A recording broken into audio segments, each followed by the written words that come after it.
In 1541, a painting appeared on the altar wall of the Sistine Chapel that defied expectation. It wasn't orderly.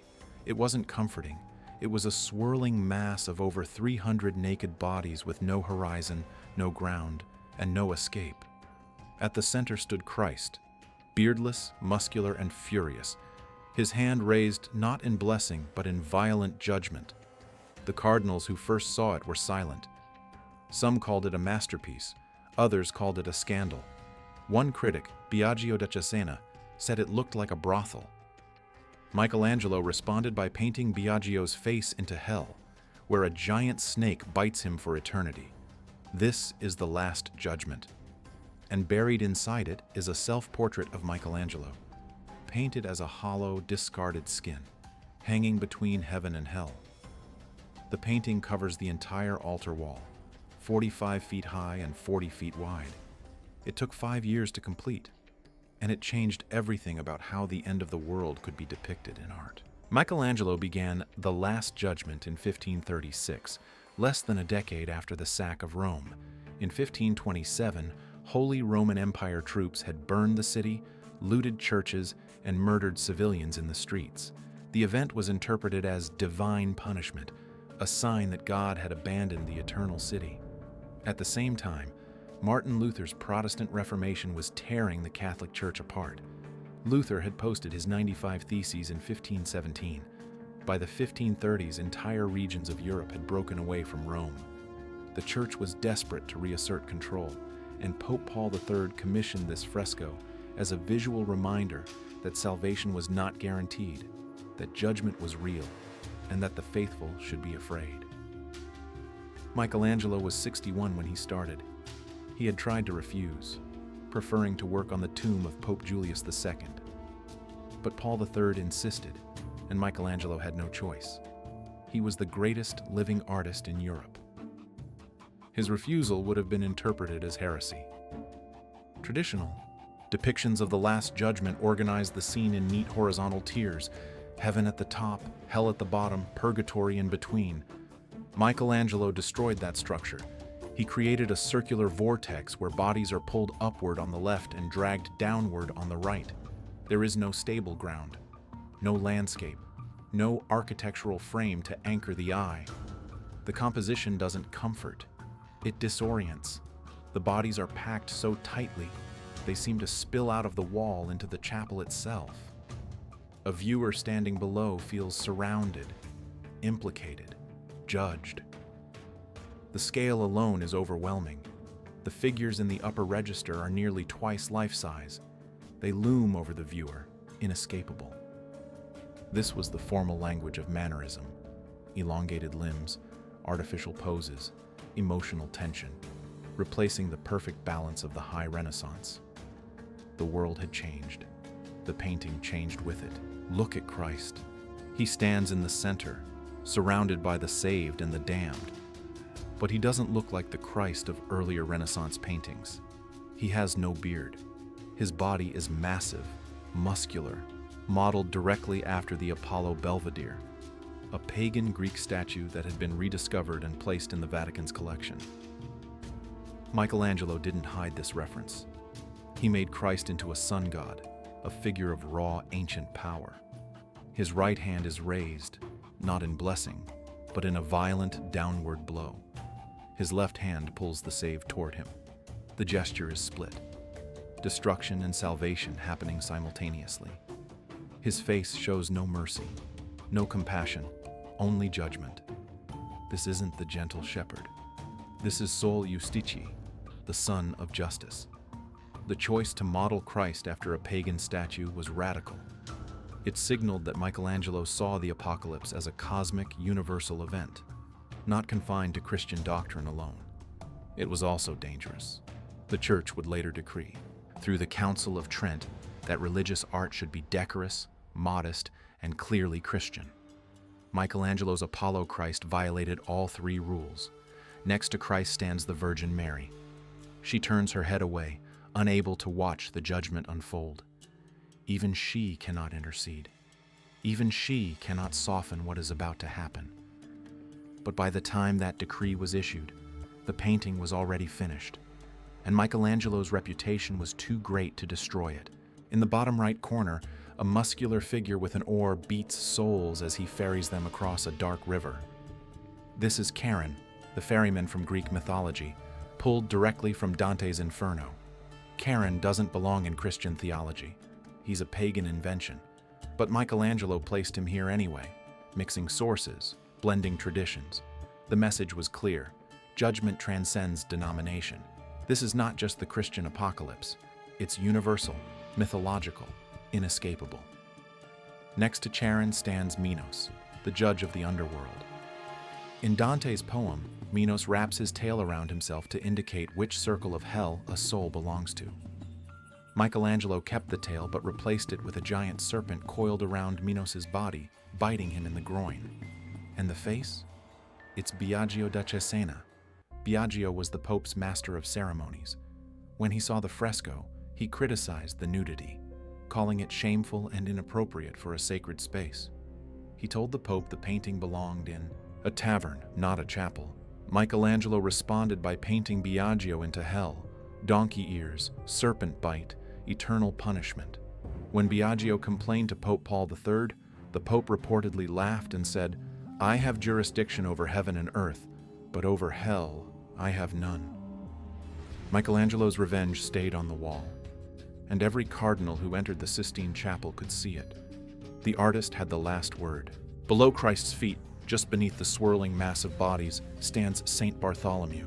He holds a knife in one hand, the instrument of his martyrdom, and in the other, he holds his own flayed skin.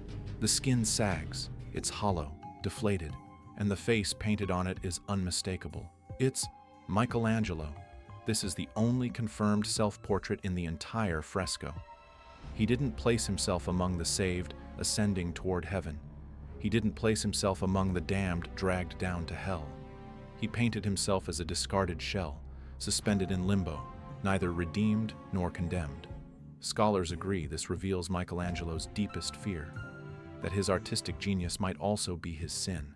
He was influenced by the Spirituali, a group of Catholic reformers who sought internal change within the Church. They emphasized personal faith, grace, and humility over ritual and hierarchy. Michelangelo shared their doubts. He feared he had been skinned alive by the pressures of the Church, by the weight of his own talent, by the impossibility of reconciling art and faith. He had spent decades sculpting the human body in marble, painting it on ceilings, celebrating its form as divine.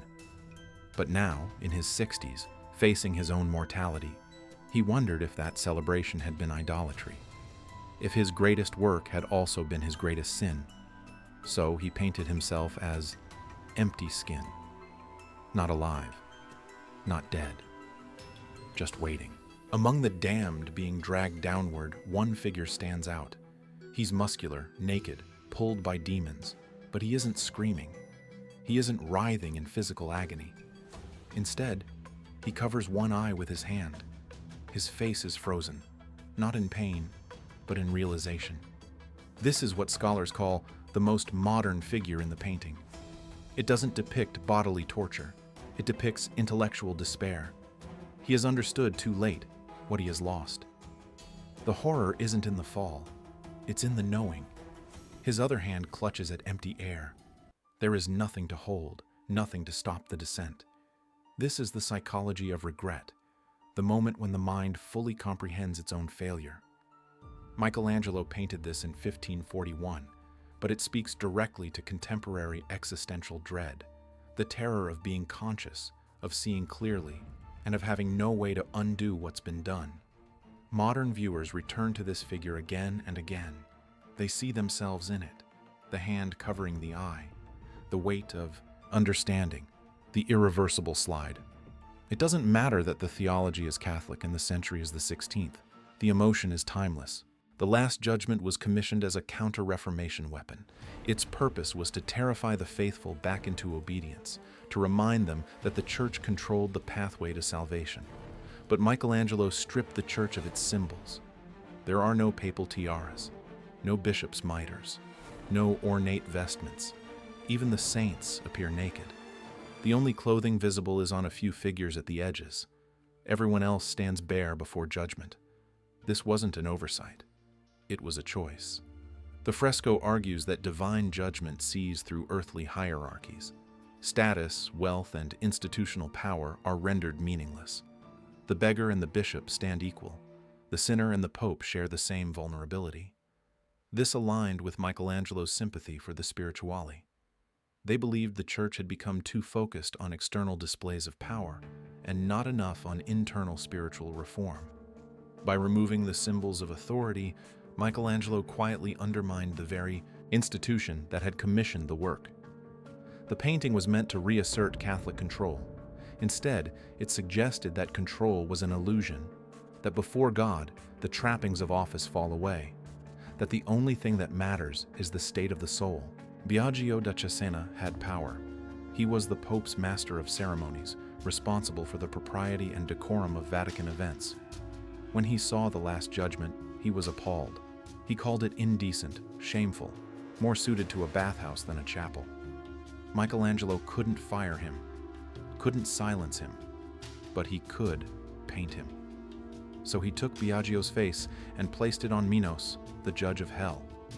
He gave him donkey ears, a symbol of stupidity. He coiled a giant serpent around his body and had it bite his genitals, a punishment for moral condemnation and sexual hypocrisy. When Biagio saw it, he went to the Pope and demanded it be changed. Pope Paul III, according to historical accounts, refused. He joked that his jurisdiction didn't extend to hell. The image stayed. Biagio's face remained in hell, and Michelangelo's revenge was immortalized on the Vatican's own altar wall. The image demonstrated power beyond personal insult. Even under institutional constraint, even working for the Pope, the artist retained the final word. The brush was mightier than the office, and for as long as the fresco survived, Biagio would be remembered not for his piety or service, but for his condemnation. And in that corner of hell, Michelangelo proved it. After Michelangelo died in 1564, the church tried to erase parts of The Last Judgment. The Council of Trent had declared that sacred art should be modest. The fresco was deemed indecent. An artist named Daniele da Volterra was hired to paint loincloths over the genitals. He earned the nickname Il Bragatone, the breeches maker. There were genuine calls to destroy the entire fresco. It survived only because Michelangelo's reputation was too great and the work too monumental to erase. The church feared what destroying it would say about their judgment, so they censored it instead. In the 1980s, restorers removed centuries of soot, candle smoke, and some of the added loincloths. They revealed Michelangelo's original colors: vibrant, electric, garish. The painting wasn't meant to be somber, it was meant to burn. The blues were cobalt. The flesh tones were pink and raw. The entire wall glowed. Today, millions of visitors stand in the Sistine Chapel and look up at the Last Judgment. They see the vortex, the pagan Christ, the flayed skin, the despairing sinner, the critic condemned to hell, and they see proof that genius isn't about perfection.